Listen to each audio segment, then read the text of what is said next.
The date was February 25, 1942, a night that remains etched in the dark annals of American history as a moment of pure, unadulterated chaos that the Pentagon has spent decades trying to explain away.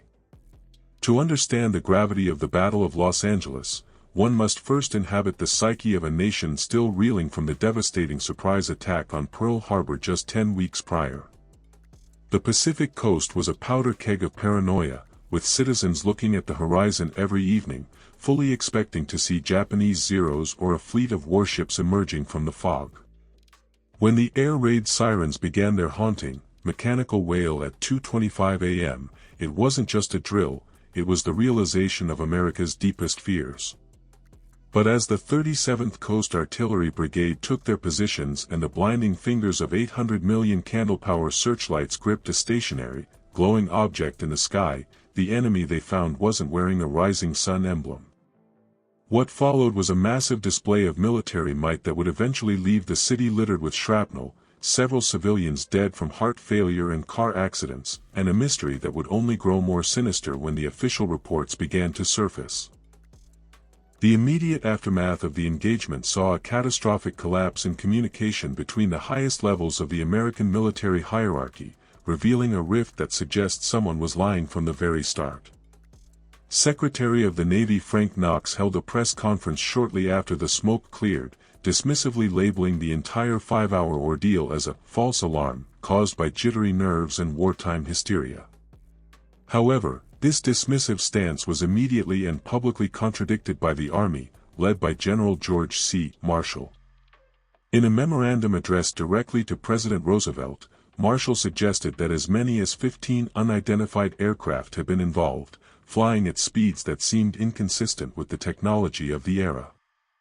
The Army's insistence that a real threat had been engaged stood in stark opposition to the Navy's "nothing happened" narrative, creating a legacy of institutional distrust that has fueled decades of investigation into what exactly was hovering over the Culver City area that night, seemingly immune to the 1,400 anti-aircraft shells that exploded all around it.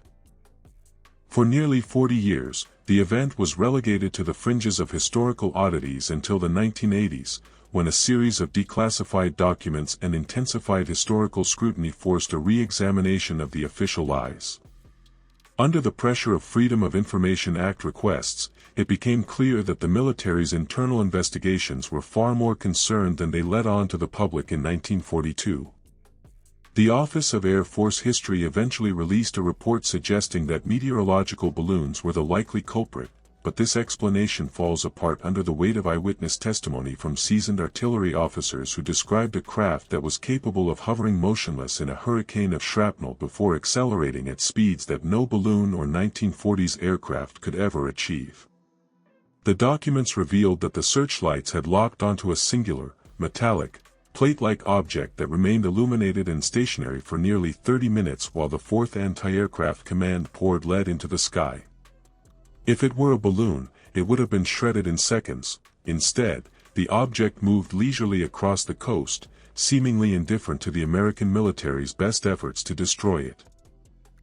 The psychological impact of these findings in the late 20th century transformed the Battle of Los Angeles from a wartime blunder into a cornerstone of UAP history. Researchers began to highlight the discrepancy between the physical evidence, the lack of any downed Japanese planes, and the undeniable photographic evidence published by the Los Angeles Times. That famous photograph, showing the searchlights converging on a central, glowing saucer-like shape, was once dismissed as a retouched artifact of the era's printing process.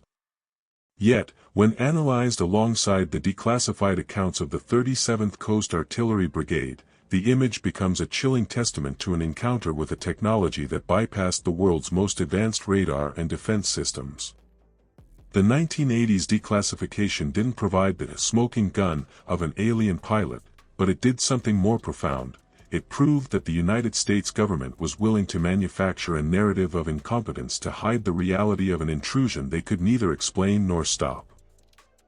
As we look back at the conflicting reports from the Department of War and the shifting explanations provided by various military branches over the last 80 years, a pattern of strategic obfuscation emerges. The weather balloon theory, much like the one later used for the Roswell incident in 1947, served as a convenient catch-all to pacify a public that was already on the brink of panic. However, the American people of the 21st century, armed with these declassified fragments of history, are beginning to see the Battle of Los Angeles for what it truly was, not a false alarm, and not a Japanese raid, but the first major military engagement between the United States and an unidentified aerial phenomenon. The shells that rained down on Los Angeles that night didn't just break windows and damage homes, they shattered the illusion of American air sovereignty and left us with a haunting question that remains unanswered to this day: if we couldn't shoot it down in 1942, and we couldn't identify it in the 1980s, who, or what, is really in control of the skies above the City of Angels?